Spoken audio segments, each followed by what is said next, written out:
Kamu tahu kenapa penyesalan selalu diciptakan di akhir?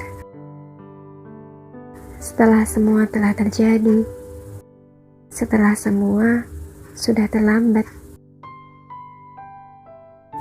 Agar kamu belajar berhati-hati, berpikir lebih matang untuk memperhitungkan setiap keputusanmu. Sebab yang terlambat menyadari, seringkali tak bisa kembali. Tapi tahukah kamu bahwa sebuah rasa sakit, kecewa, bahkan hal yang memalukan, itu semua memang sulit untuk dihilangkan. Namun bayang-bayang akan sebuah rasa sesal akan menghantui semangat yang kita bangun dengan susah payah. Andai semua kejadian itu tidak pernah terjadi, andai dulu kita tidak pernah melakukannya, andai dia tidak pernah hadir untuk menghancurkan sebuah hati yang terangkai begitu kokoh. Tapi apa mau dikata, semua tak terelakkan.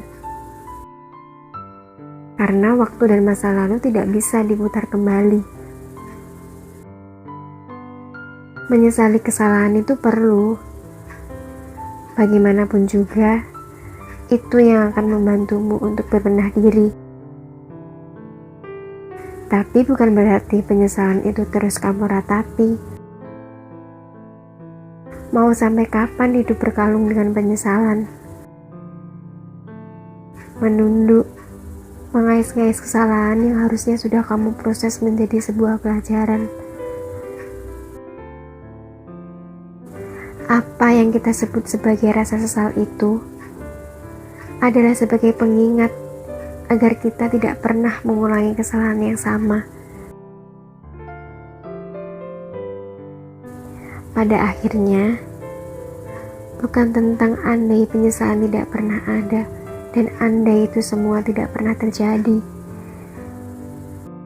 tapi tentang bagaimana kita menjadikan sebuah penyesalan itu sendiri sebagai hikmah dari sebuah pengalaman buruk. Bukankah kita sebagai manusia terlalu pintar untuk tidak mengulangi sebuah peristiwa buruk?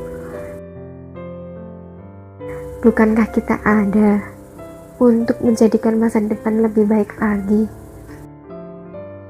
Diam dan mengutuk sebuah rasa sesal tidak akan merubah apapun.